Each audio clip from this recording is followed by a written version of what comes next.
Donc, bonjour à tous. Merci de m'avoir proposé d'intervenir pour animer cette table ronde. Donc, dont le sujet, comme vous l'avez vu cet après-midi, c'est sur le collectif et c'est notamment les dynamiques de changement plus concrètement en élevage. Alors, on a une bonne représentation du collectif, puisque ici, on a à la fois institut technique, interprofession, groupement de producteurs, puis éleveurs, qui sont les premiers concernés. Je vais vous demander juste peut-être en 1 minute de vous présenter chacun pour que chacun puisse savoir un peu finalement ce que vous faites et d'où vous venez. On peut directement commencer par ça. Oui. Bon. Lucie Ménard, agricultrice, éleveuse de poules pondeuses bio en Vendée, administratrice de la coopérative Cavac, donc située en Vendée, présidente de l'OP œufs bio du groupement Volinéo, donc le groupement volaille de la Cavac. Bonjour, Mathilde Radec, responsable d'innovation au sein de la coopérative agricole Le Gouessant en fonction transverse et en accompagnement de toutes les productions de la coopérative. Bonjour à tous, Yann Edelec, directeur d'Envol, l'interprofession nationale de la volaille de chair. Et Jean-Baptiste Dolé, donc directeur du département climat, environnement, ressources à l'Institut de l'élevage. Je travaille depuis une 15aine d'années sur les problématiques environnementales. Alors, merci. Alors maintenant qu'on vous connaît un peu mieux, alors je connaissais la plupart d'entre vous avant. Peut-être une question à tous dans un premier temps, après répond qui veut, ceux qui ont le micro, et puis vous pouvez partager le micro. C'est quand on parle d'enjeux sociétaux en élevage, pour vous, sur les 10 dernières années, peut-être, pour rester dans un pas de temps pas trop éloigné, quelles sont les attentes sociétales finalement qui agissent le plus, ou en tout cas qui sont sujets au plus de transformation aujourd'hui dans les élevages?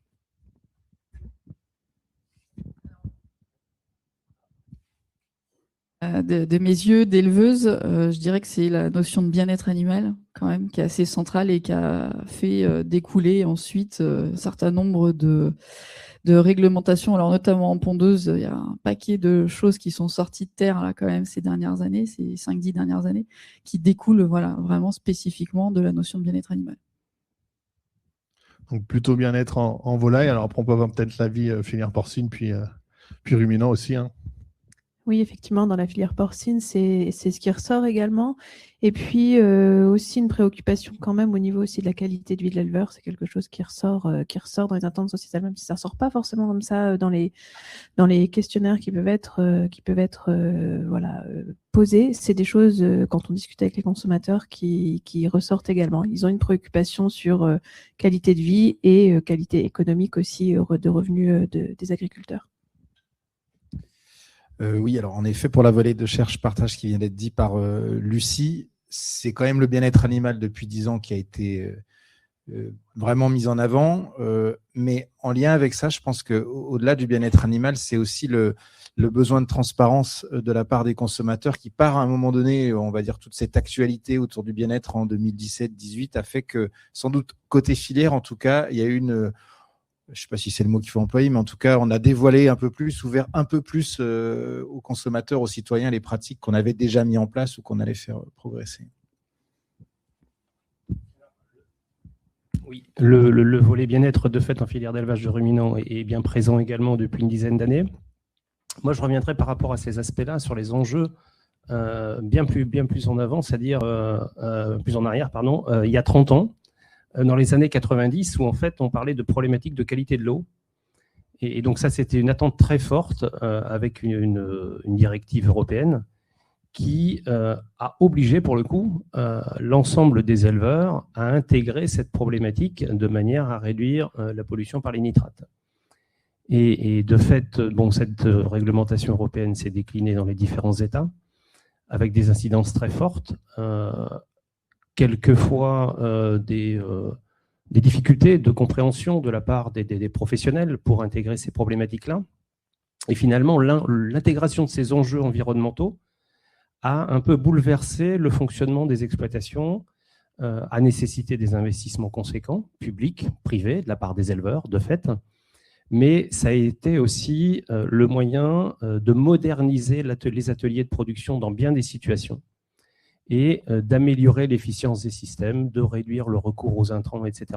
Donc c'était une demande, une attente sociétale par rapport à cette problématique seule qui s'est beaucoup élargie ces dernières années, puisque de la problématique de la qualité de l'eau, on est passé au bien-être. Aujourd'hui, on parle du climat, vous l'évoquiez tout à l'heure dans les présentations. On parle de plus en plus de biodiversité également. Et donc de quelle façon nos systèmes de production qui contribuent déjà dans bien des situations à la préservation de la biodiversité, on peut améliorer cette contribution. On voit émerger maintenant des problématiques autour de la santé des sols, en lien avec le changement climatique, vous l'aviez évoqué. Donc en fait, ça devient très large. Mais on est parti de quelques problématiques, d'une seule problématique, à un élargissement très important. On reconnaît bien là le chef de département enviro, effectivement, hein, où on a je pense pour la filière porcine, on a eu un peu le même schéma.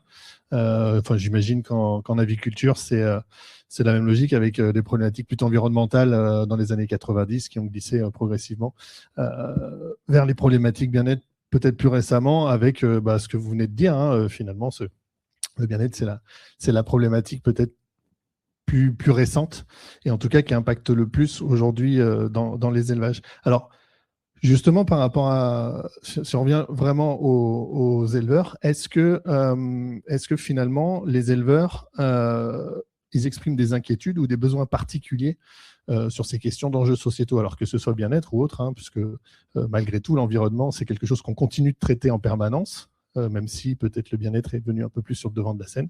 Mais est-ce que côté éleveur, on voit finalement des inquiétudes qui remontent, alors peut-être via les groupements de producteurs, mais aussi tout simplement via aussi l'avis directement d'un éleveur. Peut-être Mathilde, tu peux commencer. Oui, alors effectivement, ça questionne les éleveurs, mais je pense quand même que c'est important de le dire, et je pense on l'a bien dit tout au long de la journée. Il y avait même dans les pratiques passées, il n'y avait pas de volonté de mettre les animaux dans une situation de mal-être. En fait, effectivement, c'est au regard aussi de la connaissance qui évolue qu'on se rend compte qu'effectivement, on peut avoir du changement de pratique qui va contribuer à être en adéquation avec des connaissances nouvelles que nous a apporté la science pour comprendre ce qu'est un état de bien-être. Donc, effectivement, il y a toujours cette progression. Tous les éleveurs qu'on rencontre nous le disent, en fait, on n'est absolument pas dans une démarche où on veut avoir de la souffrance animale. Bien au contraire, c'est notre métier, on aime les animaux et c'est ressorti dans les chiffres qu'on a vus ce matin. Par contre, le questionnement derrière, c'est effectivement des fois cette inadéquation entre le temps de l'investissement et le temps de l'urgence de devoir mettre des choses en place. Donc effectivement, c'est comment est-ce qu'on arrive à avoir un temps de l'investissement qui est long, qui est lourd, pour pouvoir mettre en place effectivement des changements de pratique par rapport effectivement à une urgence d'attente de la société, mais qui une fois de plus est elle-même paradoxale puisque le consommateur peut avoir, et ça on l'a dit aussi, des attentes extrêmement poussées, mais finalement un acte d'achat qui se reflète pas et qui n'accompagne pas forcément les investissements possibles pour la filière. Donc après, c'est sur quels autres acteurs on peut s'appuyer ou sur les éleveurs eux-mêmes qui vont avoir les capacités d'investissement pour pouvoir faire ces changements-là. Donc, du coup, on comprend par là qu'il y a quand même une inquiétude de l'éleveur dans sa capacité à, finalement, économiquement, en tout cas, financer ces transitions vers les enjeux sociétaux. Et donc, du coup, il vous interroge aussi là-dessus. Exactement. Et alors, il y a cette interrogation sur comment le faire et surtout comment le faire. C'est ce qui est vrai aujourd'hui, il sera peut-être un tout petit peu différent dans 2 ans. Donc, c'est vraiment l'accélération aussi des enjeux qui entraîne une accélération des investissements. Donc, c'est comment faire le bon choix. Finalement, c'est plutôt comment est-ce qu'on arrive à piloter dans cette incertitude. Donc, après, le rôle de la coopérative, ça va être effectivement de pouvoir aider au développement, par exemple, de nouveaux modèles et d'amener une transformation qui va se faire par petits pas dans un premier temps, de pouvoir aussi embarquer les acteurs de l'aval, puisque quand on fait des transformations, il y a toujours aussi la volonté de pouvoir répercuter les démarches positives sur l'aval pour que ce soit visible aux consommateurs, même si on sait que ça ne va pas être forcément tout de suite retranscrit dans l'acte d'achat. Et donc, le rôle de la coopérative, c'est effectivement ça. Et si on prend un exemple, effectivement, on a eu un projet de développement d'un bâtiment porcin alternatif qui vise à donner accès à l'air libre à tous les stades de vie des animaux. Ça a été l'objet d'un projet de recherche qu'on a qualifié pendant 4 ans pour voir effectivement comment ce modèle pouvait avoir une réalité économique, puisque la réalité technique, celle-ci, a bien été objectivée. Donc maintenant, c'est vraiment comment est-ce qu'on va réussir à rentrer ça dans une réalité économique pour avoir une transformation de filière qui soit pas forcément massive, mais qui puisse répondre aussi à un modèle d'élevage qui répond à des attentes d'éleveurs qui veulent aussi parfois avoir quelque chose d'alternatif entre des labels et puis des modèles plus conventionnels. Alors, on reviendra effectivement sur cette expérience au niveau de l'élevage de démonstration et de recherche que vous avez mis en place. Et justement, je m'interrogeais par rapport à la démarche que vous avez mis en place en tant qu'éleveuse, donc sur la communication plus grand public. Est-ce que c'était un trou identifié ou une inquiétude qu'avaient les éleveurs, peut-être ce manque de communication? On a vu dans les présentations précédentes que c'est communiqué qui finalement emporte déjà un petit morceau sur la façon de mettre en place les transitions, le faire savoir en fait finalement.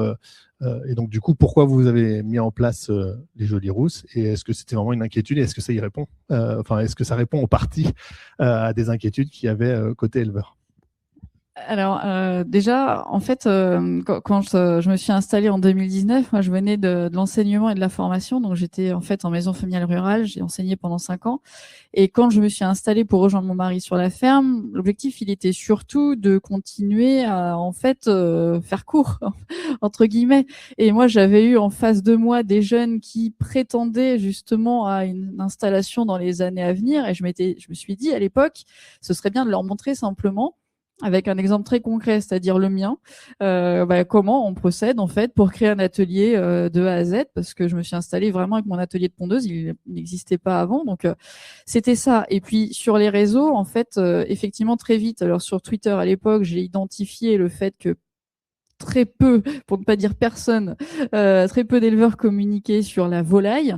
Et j'ai saisi cette opportunité, j'étais assez à l'aise avec les réseaux, en me disant, ben voilà, il y a sans doute moyen de montrer ce qu'on fait, de montrer moi ce que je fais. D'ailleurs, je comprenais pas bien, j'étais très naïve quand même, je comprenais pas bien pourquoi il n'y avait pas de communication autour de la volaille et de ces projets-là que je trouvais vraiment, porteurs et positifs en fait. Évidemment, je me suis pris une vague animaliste dans la face.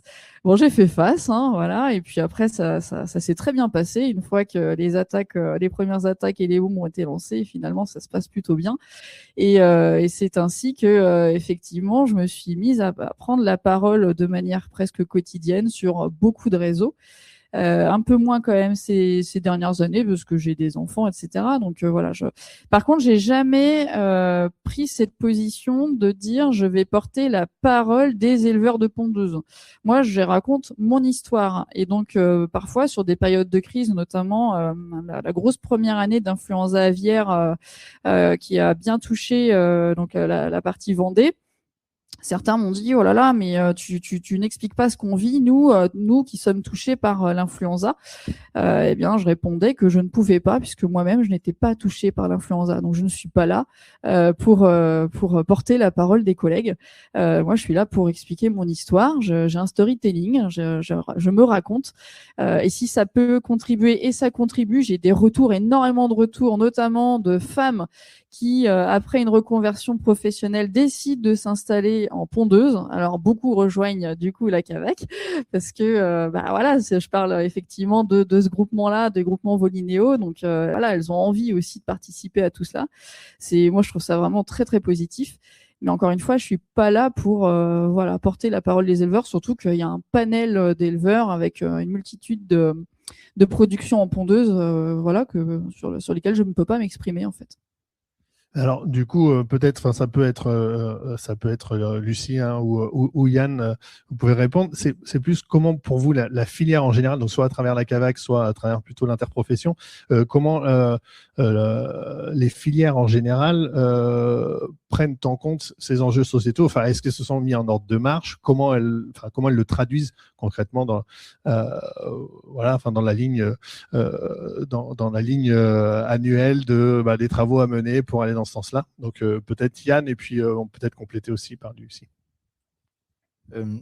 Ok, donc en fait, si je reviens un petit peu sur la période que j'évoquais tout à l'heure où on a été pas mal attaqué sur les questions de bien-être animal, derrière, ça nous a engagés, en tout cas c'était au moment aussi de la création d'Envol, à mettre en place ce qu'on a appelé le Pacte Ambition 2025, qui était vraiment un projet, un dispositif qui visait d'abord à répondre ces attaques-là. Donc, mais avec des engagements quand même assez concrets sur la lumière naturelle dans les poulaillers. Je parle pour la volaille de chair. L'approvisionnement en alimentation animale qui soit pas déforestante en ce qui concerne le soja, l'accès, la capacité à répondre à tous les marchés, la réduction de l'usage des antibiotiques, etc., etc. C'est dans ce sens-là où je disais sur les attaques bien-être animal, à un moment donné, ce dont on s'est rendu compte, c'est pas qu'on avait des mauvaises pratiques en matière de bien-être animal. Après, on pouvait discuter de certains sujets, mais c'est que probablement sur les 10, 15, 20 dernières années, on n'avait pas suffisamment communiqué ou expliqué, alors à l'échelle d'une filière, ce qu'on faisait. Et donc, on a mis en place ce pacte ambition, puis j'y reviendrai sans doute plus tard. Après, derrière, on a décidé en 2024 d'aller plus loin et de construire notre démarche de responsabilité sociétale où le bien-être animal est un des sujets, mais où dans la manière dont on l'a construit, on a aussi utilisé des méthodes beaucoup plus… On n'était plus en réaction, on est dans l'offensif aujourd'hui sur ces questions-là. Et alors, merci Yann. Donc du coup, on voit quand même que la filière, plus largement que les éleveurs de façon individuelle, mais la filière, donc on est bien dans le collectif, prend au moins aujourd'hui et puis depuis déjà un certain temps en compte ces enjeux sociétaux. Et du coup, peut-être au niveau de la CAVAC, peut-être plus à ce niveau-là qu'au niveau éleveur, est-ce qu'il y a une prise de conscience, à quel moment elle s'est opérée et comment on est accompagné, quoi? Alors, la prise de conscience, elle a eu lieu effectivement il y a déjà quelques années. Cependant, pour le développement de projet, il faut le marché faut un marché en face. Donc, ce qui est très intéressant aujourd'hui, alors poussé par la responsabilité sociétale des entreprises notamment, et puis le besoin, la souveraineté alimentaire. Maintenant, c'est quand même une thématique qui est très prégnante. Bon, on entend parler de pénurie. Alors, je parle en neuf là pour le coup. Les entreprises, notamment sur la Vendée, donc on a quand même un panel assez important d'entreprises agroalimentaires, viennent toquer à la porte pour avoir des œufs qui viennent de chez nous, du 85. Donc ça booste le développement. Et la CAVAC, derrière, a su mettre en place, avec un vote du conseil d'administration, une enveloppe de 2 millions d'euros qui, chaque année, est réabondée pour l'installation d'éleveurs sur des élevages. Donc là, ça favorise effectivement une dynamique locale d'installation avec un plan sur 5 ans, là, dans les 5 ans à venir, avec 15 bâtiments qui vont sortir de terre. Et un travail vraiment de fond aussi pour aller rencontrer les élus, les maires, les populations qui sont parfois inquiètes face au développement de ces projets-là. Et donc, vraiment, là, il y a une anticipation forte qui est menée sur le territoire pour faire que les projets soient sociétalement acceptés. Et alors du coup, justement, j'imagine que pour pouvoir communiquer, faire que ces projets soient socialement ou sociétalement acceptés, du coup, il faut des éléments de langage, il faut des résultats, il faut des solutions, parce que ça a été évoqué, que il y a la connaissance aussi qui permet aujourd'hui d'avancer sur ces sujets. Alors du coup, Jean-Baptiste, je ne sais pas si tu me vois venir, mais donc du coup, en tant que représentant d'un institut technique agricole, du coup, comment aussi ces enjeux sociétaux finalement sont pris en main par un institut et avec un peu quel objectif et par quels moyens finalement vous essayez d'accompagner les filières et les éleveurs justement dans la prise en compte de ces enjeux. En réalité, par rapport à ces questions-là, il faut quand même essayer de rassurer les producteurs, les éleveurs et de démystifier ces questions sociétales. Alors, c'est le bien-être, c'est l'ensemble des problématiques environnementales. C'est très complexe, c'est une approche qui est quand même très complexe. Lorsque l'on approche ces aspects-là sur d'autres secteurs d'activité, ça peut être très simple, mais dans le domaine agricole, ça touche à plein de domaines, que ce soit la gestion du troupeau, la gestion des surfaces, etc. Et donc, démystifier ces questions-là, ça veut dire en fait faire le lien entre ces aménités environnementales, on va dire, ou les aspects bien-être, et les pratiques sur les exploitations. Et ce lien-là, il n'est pas immédiat. Lorsque l'on parle, par exemple, d'émissions de gaz à effet de serre, etc., lorsque vous allez parler de protoxyde d'azote à un éleveur, c'est quand même une préoccupation qui est très lointaine.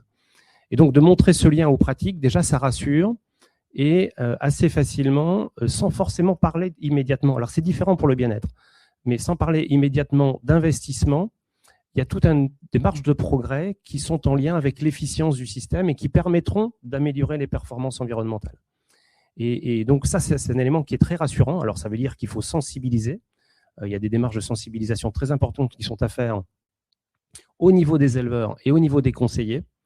Et là, je ne sais plus qui tout à l'heure parlait d'approche système d'exploitation, etc. Mais c'est-à-dire qu'il faut aller chercher une cohérence complète du système d'exploitation.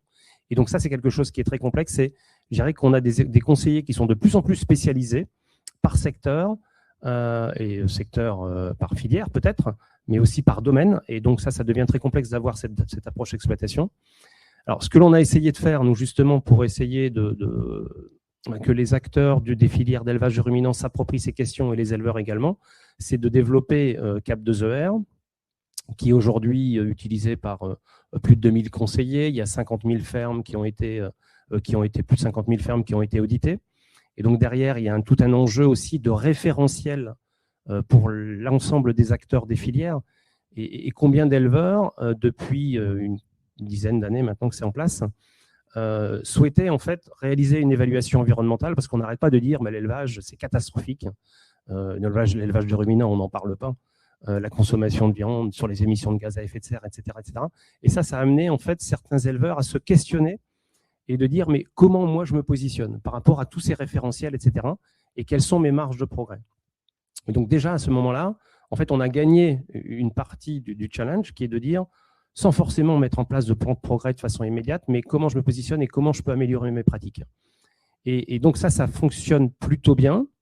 Ce qui est important aussi, c'est lorsque l'on parle d'évolution de pratiques, d'évolution de système, il faut partir de référentiels et d'approches méthodologiques qui soient identiques. Et donc ça, c'est plutôt un succès dans la filière d'élevage de ruminants, c'est d'avoir des méthodes et des indicateurs qui soient communs. Et donc ça permet assez facilement ensuite, pour l'ensemble des acteurs des filières, pour toute la chaîne de valeur, de mesurer le progrès aussi qui a été réalisé. Et c'est ce que l'on a pu faire, par exemple, avec des évaluations, avec des différences en fait, sur 10 ou 15 ans, et mesurer tout le progrès qui a été réalisé par les filières d'élevage du fait de l'amélioration de l'efficience des pratiques. Alors, il y a peut-être quelquefois le mot de la productivité qui fait peur à beaucoup, mais finalement, il y a des éléments de productivité qui sont à aller chercher pour aussi améliorer les performances environnementales. Et donc, tout ça, ce n'est pas antinomique, c'est-à-dire qu'après, il faut chercher le meilleur compromis. Et donc, tous ces éléments-là, petit à petit, alors je ne vais pas dire que c'est simple, parce que c'est... Et là, dans la situation actuelle géopolitique où on nous dit attention, pas trop d'environnement, etc., pas trop de bien-être et autres, et dans la situation économique également. Mais en fait, il faut essayer de faciliter la compréhension et de dire que finalement, il y a tout un ensemble de mesures qui peuvent être mises en œuvre sans créer de contraintes supplémentaires pour les producteurs. Il y a plusieurs marches en fait. On peut très bien dire on veut atteindre tout de suite la première marche du plateau, du podium, pardon, et ça c'est tout à fait impossible. Par contre, on peut y aller progressivement, rassurer, et ça se fera petit à petit comme dans tous les secteurs d'activité.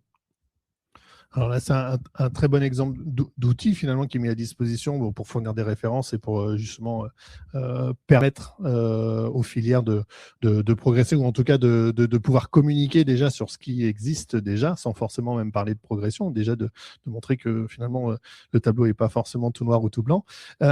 Une autre façon peut-être aussi de communiquer auprès des éleveurs, et je vais revenir à Mathilde avec la démarche donc Physior au niveau du Gouessant. Donc je veux bien que tu expliques rapidement à la salle finalement ce que c'est exactement, qu'est-ce qui a motivé au sein du groupement d'aller là-dessus, parce que c'est des investissements, enfin c'est un suivi conséquent, et puis finalement comment vous entre guillemets transformez l'essai à partir des enseignements qui ressortent de cet outil-là. En 2017-2018, en fait, sur le constat notamment de l'étude Accept et effectivement des attentes sociétales qui étaient ressorties de cette étude-là, il y a eu pas mal de visites d'élevage dans tous différents pays d'Europe de la part de l'activité port pour voir un petit peu quelles étaient les typologies de bâtiments qui pouvaient exister dans les autres pays, quelles étaient les pratiques aussi qui existaient. C'était aussi d'aller se confronter à des choses nouvelles.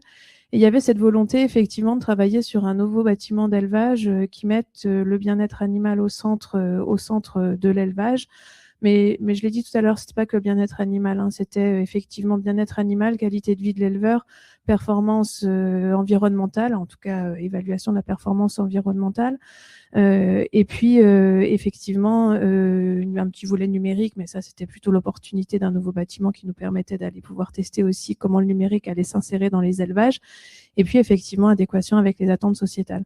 Donc en fait, on a construit un nouveau bâtiment d'élevage qui donne accès à l'air libre à tous les stades de vie aux animaux, avec plus de surface, des maternités en totale liberté.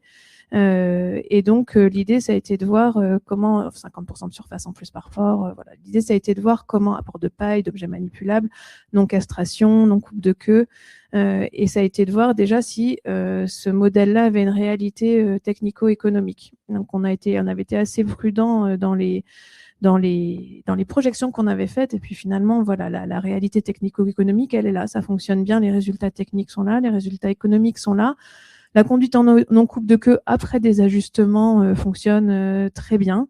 Les mises bas en liberté fonctionnent très bien. Et puis, ça a changé effectivement aussi un petit peu la vision des éleveurs. Alors, ce qui est assez intéressant, c'est que cet élevage-là, c'est un éleveur qui avait plus d'une 50aine d'années, qui avait un élevage vieillissant, qui s'était dit, voilà, j'ai deux options. Soit je rénove sur le modèle que j'ai, ce sera des investissements conséquents, mais un petit peu moins conséquents que d'aller vers quelque chose d'alternatif.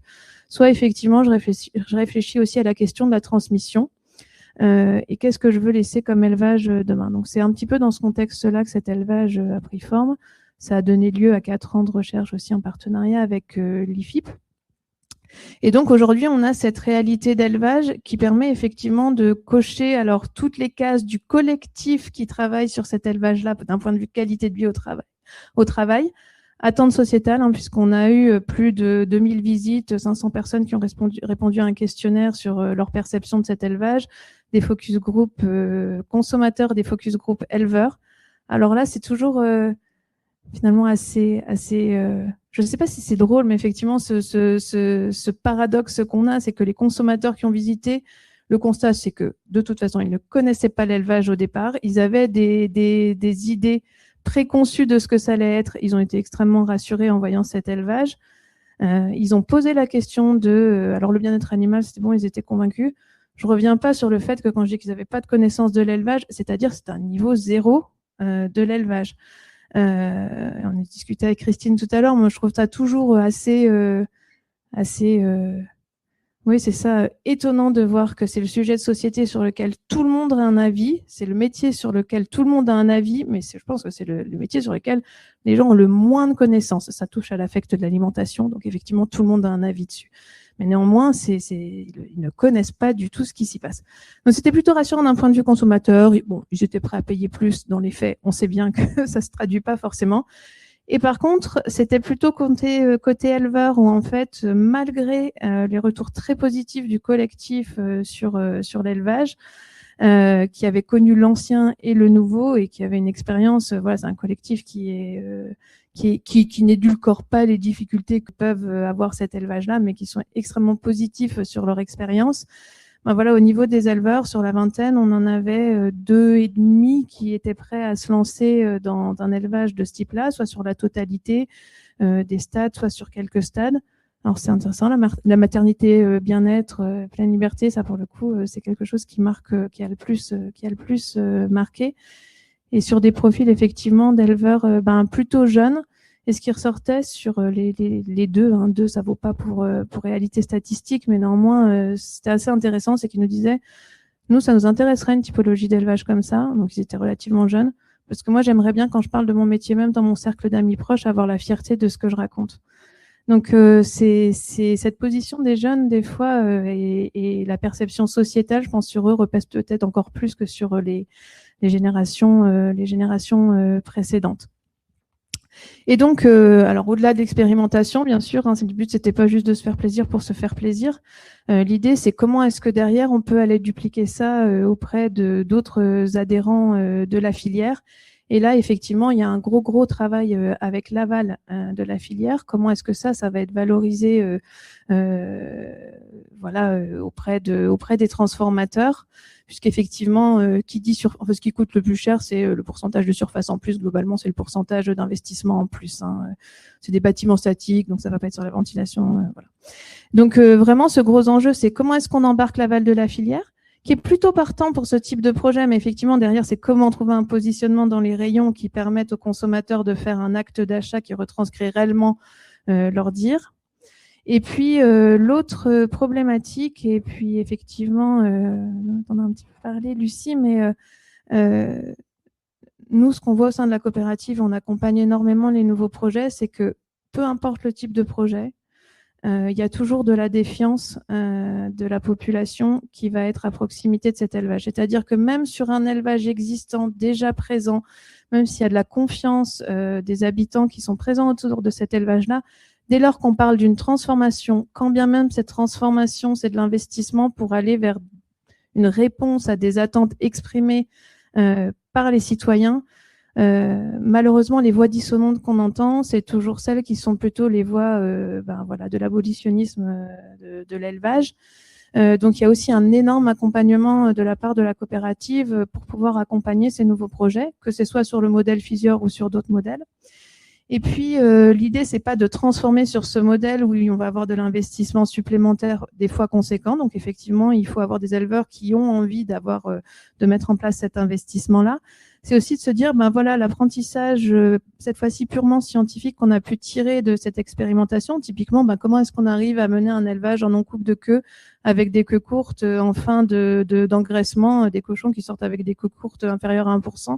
Comment est-ce que ça, on arrive à reproduire les bonnes pratiques sur tout type d'élevage? Donc, en fait, là, on est en train de dupliquer les enseignements aussi de cette expérimentation pour voir comment est-ce qu'on arrive à mettre en place cette démarche de progrès dans toute typologie d'élevage. Donc, c'était aussi vraiment le but, c'est de se dire, il y aura des choses qui seront très spécifiques à ce modèle particulier, mais on va en tirer des enseignements généraux qu'on espère pouvoir dupliquer et proposer à l'ensemble de nos adhérents. Alors, ça me permet mais c'était pas préparé, je vous promets, ça me permet de poser la question d'après, finalement, mais donc là, on a l'exemple finalement du changement par la démonstration, avec un outil physiquement présent. Qu'est-ce qui, selon vous, et là ça s'adresse à tout le monde, déclenche réellement le changement sur le terrain?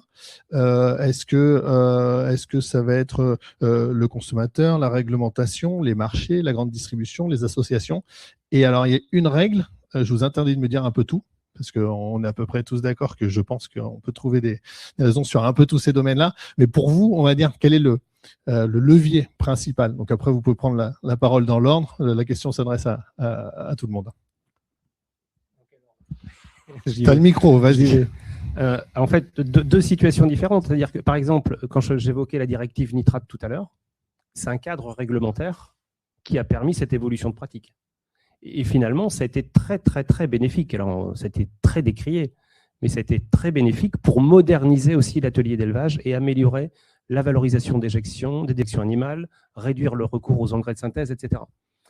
Des exemples plus récents, mais ça, vous l'avez déjà évoqué, ce sont les démarches RSE aujourd'hui, avec des besoins en fait, de monitorer les indicateurs de performance environnementale, etc. Donc, il y a deux situations un peu différentes. L'avantage des démarches RSE, je dirais, c'est qu'elles donnent cette possibilité de recréer du lien entre l'amont et l'aval des filières. Et aux producteurs aussi de s'emparer de ces sujets-là pour garder la main sur la façon dont ils vont améliorer leur outil de production et valoriser l'amélioration de cet outil de production. Donc, c'est plutôt positif, moi je veux dire, parce qu'en fait, il y a moins de clivage, il y a toujours un clivage, mais en tout cas, il y a plus de liens entre les différents maillons. Donc, quand même plus réglementaire au départ, avec effectivement les conséquences positives aussi qu'on y trouve par la suite. Oui. Peut-être Yann? Oui, alors s'il faut choisir qu'une seule raison, je crois quand même que, en tout cas en ce qui nous concerne, c'est le marché. C'est la capacité à, alors d'une part, vendre les produits issus de la filière, quel qu'il soit, et surtout quand derrière, il y a une montée en gamme, ou en tout cas, qu'on soit en capacité en tout cas de créer de la valeur ajoutée et de trouver le marché, de trouver les consommateurs. Sans ça, même avec une démarche RSO, même avec alors la réglementation, c'est un peu différent, mais si derrière il n'y a pas les acheteurs, les produits vont pas se développer. Et de fait, les modes d'élevage alternatifs ou les innovations vont pas se déployer aussi largement que ce serait souhaitable. Donc alors là, on a plutôt le marché. Alors l'exercice imposé d'en choisir un, voilà, ça, forcément c'est celui qui nous vient, est le majoritaire en tête, on va dire, mais ça ne veut pas dire que les autres sont inexistants. Ouais, c'est la même chose qu'avant, c'est la sécurisation économique qui passe effectivement par un débouché qui permet de rémunérer. Et il peut y avoir effectivement cette sécurisation économique à différents échelons de la filière, mais sans débouché marché, en fait, cette sécurisation économique, elle n'a pas lieu. Et clairement, c'est le critère de décision d'un éleveur de dire oui, j'appuie sur le bouton pour faire les investissements. Alors peut-être Lucie, du coup. Je vais en donner un autre, comme ça va, parce qu'on peut on peut pas seul en donner plein, mais à nous tous, comme ça, on en aura donné quelques-uns. Moi, je dirais que, parce que en fait, depuis que je me suis installée, j'ai l'impression quand même qu'il y a un paquet de crises qui nous vient. Moi, je dirais la crise cumulée avec un petit grain de folie de l'agriculteur. C'est-à-dire que, exemple très concret, influenza aviaire, j'avais choisi l'agriculture biologique pour mettre mes poules dehors. Je suis en zone à risque particulier, ce qui fait que je confine dès que le niveau de risque monte et je déconfine en dernier. Donc là, logiquement, aujourd'hui. Voilà, on est en juin et je suis censée pouvoir sortir mes poules aujourd'hui, puis elles vont rentrer fin septembre, elles seront à nouveau rentrées. Donc et en fait cette crise, donc là en l'occurrence une crise sanitaire, avec une réglementation quand même très lourde et particulièrement en Vendée, département très touché avec énormément d'élevage, a fait que j'ai réfléchi, j'ai conçu quelque chose qui allait me permettre de mettre mes poules dehors, même en période de confinement. Donc, il fallait quand même avoir l'esprit légèrement torturé, de se dire, je vais mettre mes poules confinées dehors. C'est quand même, voilà. Donc, je l'ai fait. Et en même temps, en allant chercher une rémunération en plus. Donc, l'idée m'a amené à créer 2400 m² de surface couverte à proximité de mon poulailler, donc ce que j'appelle des auvents photovoltaïques. Ainsi, quand l'instruction de mise à l'abri est en cours, moi, je réponds à ça parce que je les ai fermés avec du filet. Donc les poules sont à l'abri en fait et bien dans la continuité du poulailler, ce que j'aurais pas pu faire avec une installation photovoltaïque sur parcours, mais à 30 mètres du bâtiment, parce que là on n'était plus en continuité. Et puis par ailleurs, moi je complète mon revenu avec la revente de l'électricité, ce qui fait que ça n'impacte pas le consommateur. J'ai pas eu besoin d'aller chercher le financement sur le marché. Je suis allée chercher l'argent ailleurs. Et on voit bien comment, en fait, la crise, avec un peu de réflexion et d'audace, amène aussi à de l'innovation au sein des élevages. Alors, donc on voit qu'il y a, ça se rejoint quand même assez bien en définitive sur, il faut l'argent pour financer ces adaptations. Et effectivement, alors il y a différentes façons de le trouver auprès du consommateur, mais également auprès d'autres acteurs quand on fait de la diversification. Moi, j'avais envie de reposer la question donc sur la démarche RSO. Donc là, on revient finalement plutôt à un niveau filière, finalement où alors tu as annoncé tout à l'heure, c'était depuis 2024 que vous avez débuté cette démarche officiellement. Donc du coup, où vous en êtes et concrètement, vers quels indicateurs ou quel type de suivi vous allez mettre en place dans le cadre de cette démarche?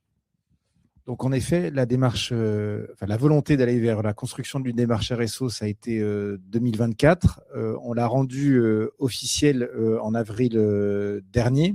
Donc là, le travail qui a été mené sur 1 an et demi, ça a été d'abord de construire les grands enjeux à travers donc 4 piliers, souveraineté alimentaire, attractivité des métiers, bien-être animal et évidemment environnement, protection des ressources, etc. C'est pas des items exacts, mais en tout cas c'est sur ces 4 piliers-là qu'on a fixé un certain nombre d'enjeux et d'engagements, puis d'objectifs. Alors là, on en est justement, en avril, on a diffusé nos engagements et un certain nombre d'objectifs.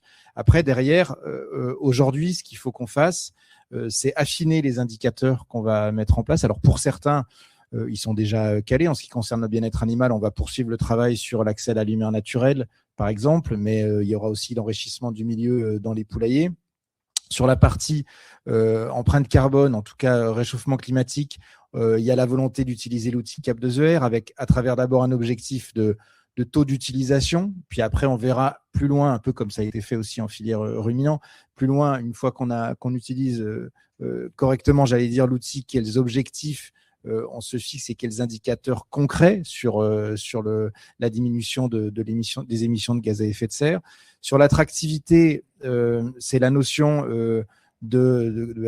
comment dire, capacité de toucher un public large pour attirer les jeunes dans la production. Alors, il y a la partie économique qui n'est pas la partie la plus simple, justement, parce que derrière attractivité, c'est pas que l'image, c'est aussi, et ça a été dit plusieurs fois, c'est la capacité à se tirer un revenu. Et ça, c'est pas le sujet qui est le plus simple en filière, pour être tout à fait clair. La partie souveraineté, elle est beaucoup plus consensuelle, même si tout est consensuel, parce que c'est un travail collectif qui a été mené, mais elle va plus de soi, elle est en toile de fond de tous les autres objectifs. C'est le développement de la production, la capacité à rendre accessible au maximum de Français la volaille française. Aujourd'hui, on constate que c'est pas le cas. Et donc ça, pareil, les indicateurs, on les suit déjà depuis longtemps, puisque c'est les taux d'importation sur la consommation, etc. Donc aujourd'hui, on a construit la démarche jusqu'aux engagements, un certain nombre d'indicateurs. Et maintenant, ce qu'il faut qu'on affine, c'est là où on n'a pas les indicateurs et les objectifs précis qu'on veut se donner à horizon 10 ans.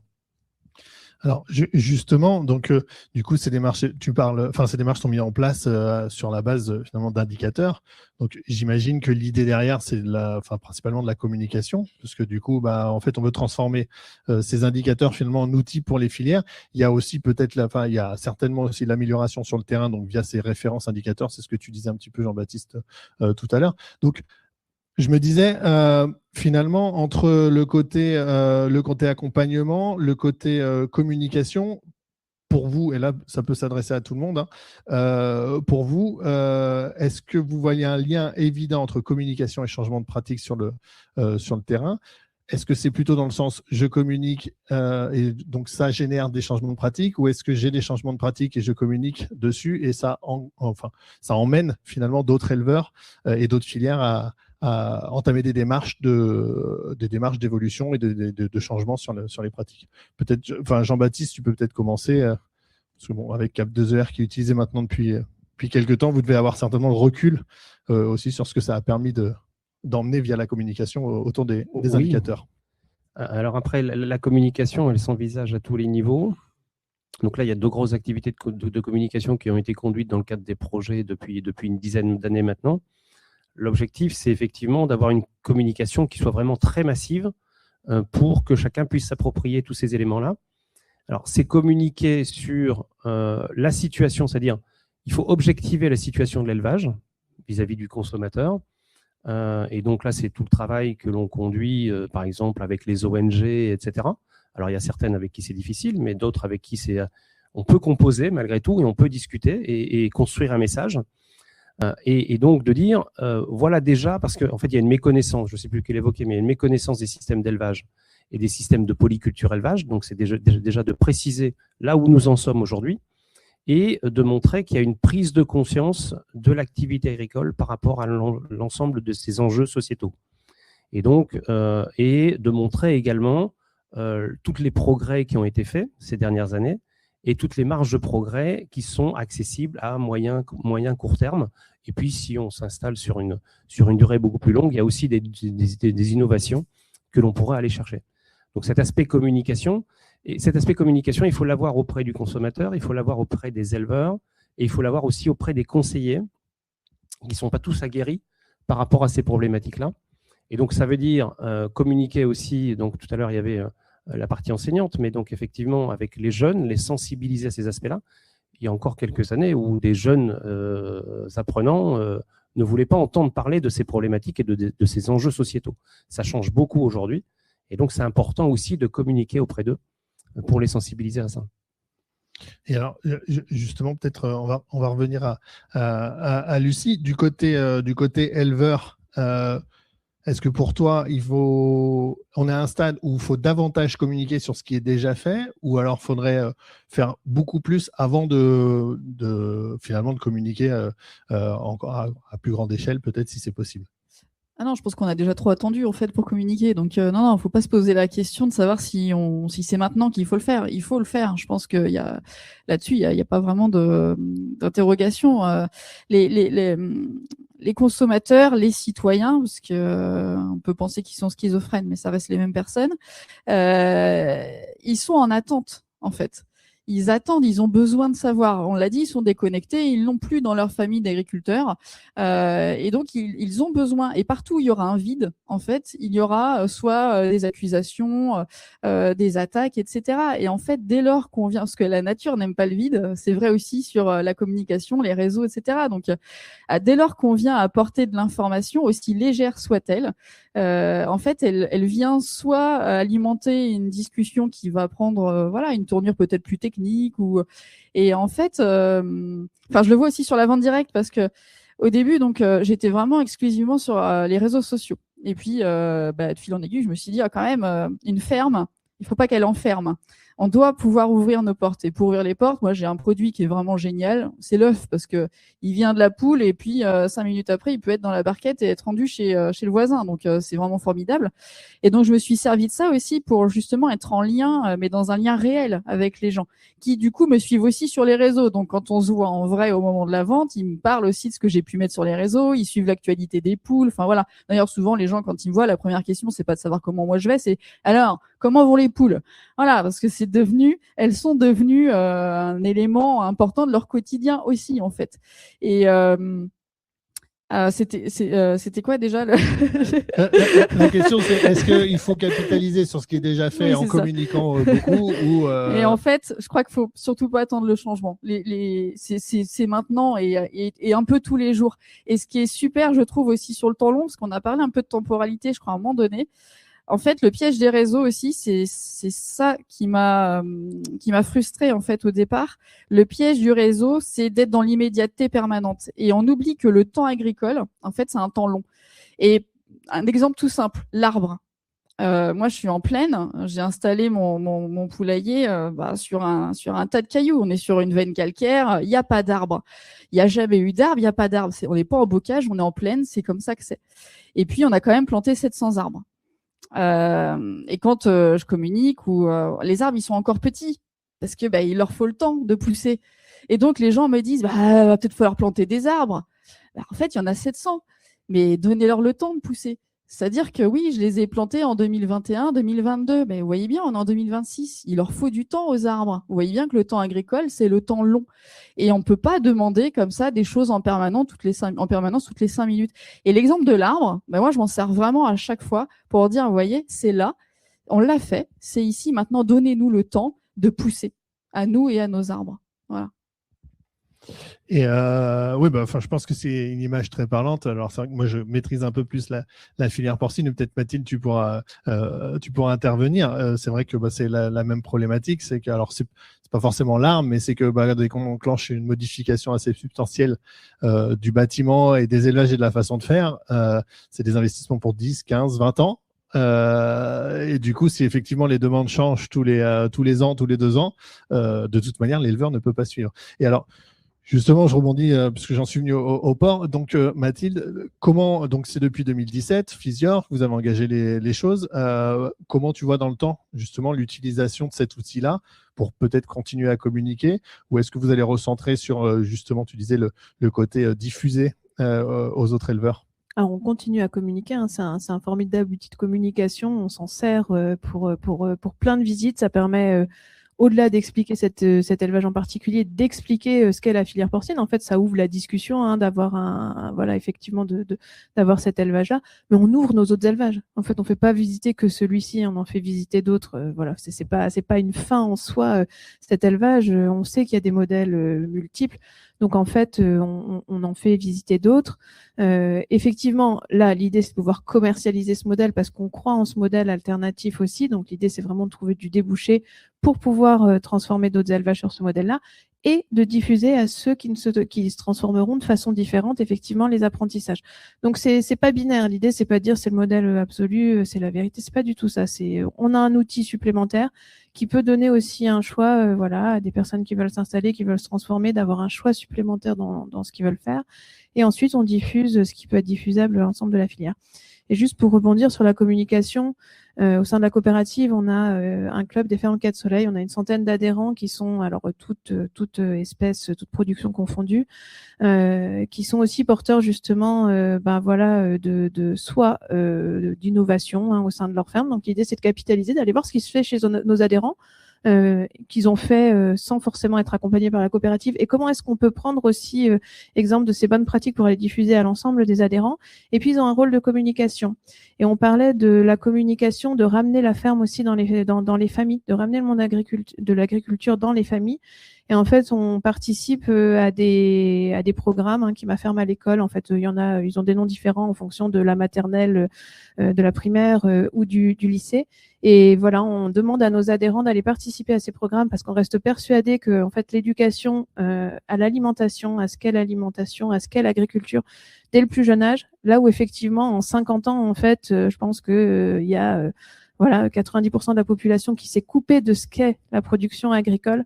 Enfin, c'est important de pouvoir aussi ramener la production agricole au niveau de l'éducation des enfants, comprendre que ce qu'on mange, ça vient pas du supermarché, mais qu'il y a des producteurs en amont. Donc en fait, on amène aussi nos producteurs à communiquer au travers de ces programmes-là, et ça nous paraît essentiel. Donc on voit encore une fois, finalement, c'est la communication, mais dès le départ, au plus jeune âge. Alors on m'a fait signe de la montre qu'il va falloir qu'on arrête. Je voulais juste conclure sur peut-être chacun d'entre vous sur un élément optimiste, qui vous rend optimiste sur ces dynamiques de changement et sur leur application. Donc en 10 secondes, 20 secondes chacun, max. Question pas facile. Et je ne l'avais pas préparée celle-là, c'est un piège. Donc il y a un enjeu de transition. Alors je pense qu'il faut que l'on arrête de saucissonner les choses et de travailler en silo. Je pense qu'on n'arrête pas de le dire. Mais lorsque l'on travaille la transition, c'est la transition dans sa globalité, y compris l'adaptation au changement climatique. Et donc là, ça peut aussi être un élément moteur pour impliquer les producteurs. Et donc, c'est quelle capacité à produire demain dans mon système en réduisant les pertes, en améliorant la performance, etc. Et puis, il y a un autre élément, c'est en fait, cette transition, elle ne se fera pas uniquement avec les éleveurs seuls, mais avec l'ensemble de la chaîne de valeur, l'ensemble des acteurs que l'on croise en filière, mais que l'on croise aussi au niveau territorial.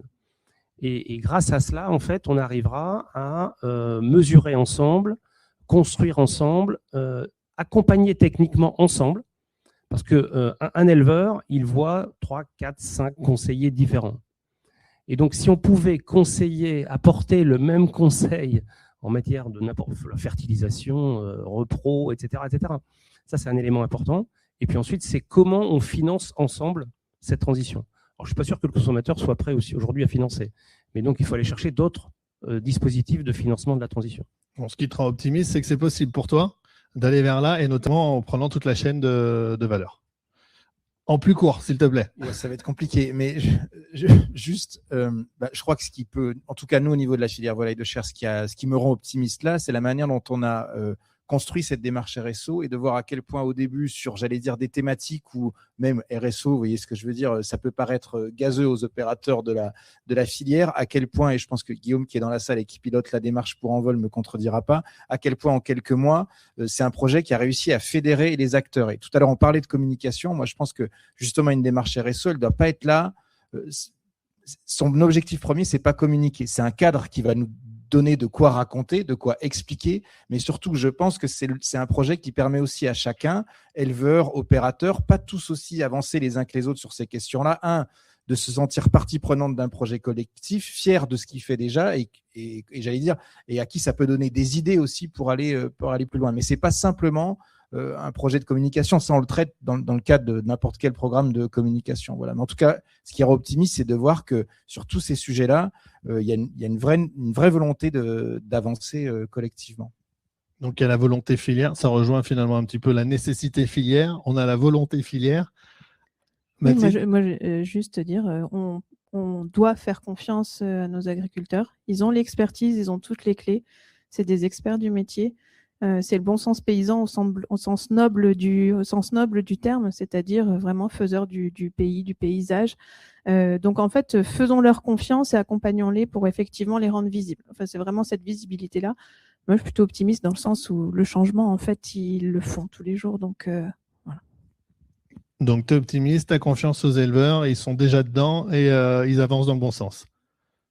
Et du coup, pour la fin. Non, je veux pas reprendre tout ce qui a été dit. Voilà, mais simplement, moi, ce qui me rend confiante, en plus de tout ce qui a été dit là, c'est que quand même, je le vois là vraiment très spécifiquement sur le développement des projets œufs. On a vraiment les entreprises aussi qui aujourd'hui sont prêtes, donc les entreprises agroalimentaires qui sont prêtes à mettre des sous en plus pour accompagner les projets qui leur semblent être en accord avec ces valeurs et ces attentes sociétales. Donc ça fait que voilà, si on peut assurer la rémunération des éleveurs en plus derrière, on aura vraiment tout acquis, quoi. Et alors du coup, ça me permet de conclure. Et je suis désolé, j'ai dû. Non, si c'est pas, ça passe encore, c'est bon. Si, bon, je conclue très vite. En gros, on voit bien quand même que c'est pas, les dynamiques de changement, c'est pas juste individuel et je suis éleveur, je mets ça en place et c'est bon, le problème est réglé.